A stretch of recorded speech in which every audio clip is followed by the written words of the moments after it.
Avant chaque séance, il y a une étape qu'on a trop tendance à négliger, l'échauffement. Mais c'est cette étape qui prépare ton corps à performer et qui te protège des blessures évitables. Aujourd'hui, je te montre l'échauffement complet que j'utilise pour mes séances full body. Il dure 10 minutes, il est progressif et il t'aide à te sentir prêt mentalement et physiquement. On commence par une activation cardio simple, jumping jack, montée de genoux. Le but ici, c'est d'élever la température corporelle, réveiller le système nerveux et sortir du mode repos. On met le corps en mouvement et on augmente un peu la fréquence cardiaque. Et on envoie un signal clair, la séance commence.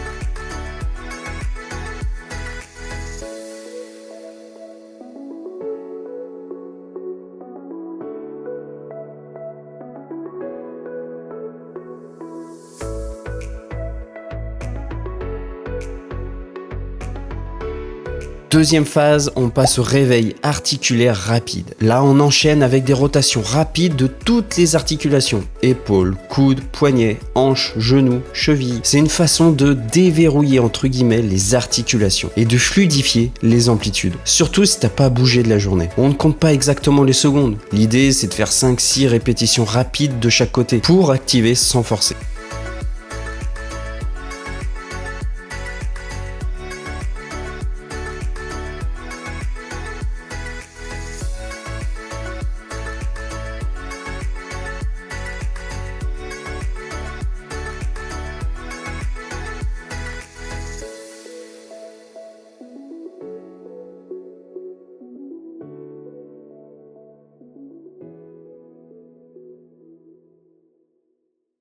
Pour la troisième phase, on passe à ce qu'on appelle des rotations articulaires contrôlées. Ici, on ralentit et on contrôle chaque mouvement. L'objectif, c'est d'aller chercher une plus grande amplitude, mais sans jamais forcer à 100%. On est autour de 60-70% d'effort et on prend le temps de sentir le mouvement. Et on prépare les articulations à travailler en pleine amplitude pendant la séance. Et pendant que je suis en train de m'échauffer, je précise que cette vidéo est une nouvelle fois auto-sponsorisée par mon accompagnement. J'aide les hommes de 18 à 35 ans à reprendre confiance en eux, à être fiers d'eux en leur faisant atteindre un physique sec et athlétique. Que vous souhaitez perdre du gras ou prendre du muscle, je vous aide à atteindre cet objectif. Donc si jamais ce projet vous intéresse, n'hésitez pas à cliquer dans le lien dans la description pour prendre un rendez-vous téléphonique avec moi qui sera complètement gratuit, dans lequel je vais essayer de résoudre votre problématique afin de savoir ce qui vous empêche d'atteindre votre objectif.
Pour la quatrième phase, on assouplit légèrement les muscles sans forcer. C'est pas une vraie séance d'étirement. Ici, on cherche juste à réveiller les chaînes musculaires, les épaules, le dos, les jambes et surtout les poignets. C'est important, surtout si on a des appuis au sol pendant la séance.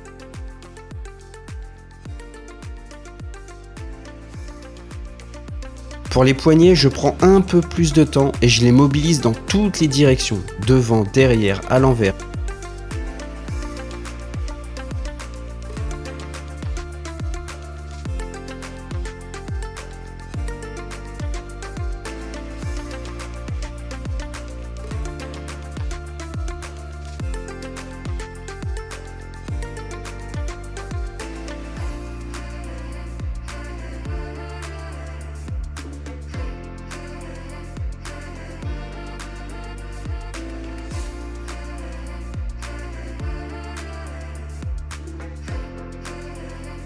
Pour la cinquième phase, on passe à l'activation musculaire avec des exos courts, explosifs et adaptés à son niveau. Des pompes, des squats, des tractions australiennes si possible, des fentes. Tout est ajusté selon ton niveau. Si tu peux faire 10 pompes classiques, tu vas en faire 5 surélevés ici. L'objectif, c'est pas de se fatiguer, mais de réveiller le système musculaire et nerveux et d'activer les bons groupes musculaires avant de passer à l'action. Et voilà, en à peine 10 minutes, ton corps est prêt. La température est montée, les articulations sont fluides, les muscles sont activés et mentalement, tu es prêt. Tu peux attaquer ta séance sans risque de te blesser et avec de bien meilleures sensations. N'oublie jamais, un bon échauffement, c'est pas une perte de temps, c'est un investissement sur ta progression. À noter que tout comme ta séance, ton échauffement doit être progressif au fur et à mesure que tu prends du niveau. Ton échauffement que tu avais il y a un an ne doit pas être le même que tu as maintenant. Et n'hésite pas à adapter ton échauffement en fonction de la température extérieure, en fonction du format de ta séance ou en fonction de ta forme. Bref, si cette petite routine d'échauffement t'a aidé, pense à t'abonner et à partager la vidéo à quelqu'un qui oublie toujours de s'échauffer.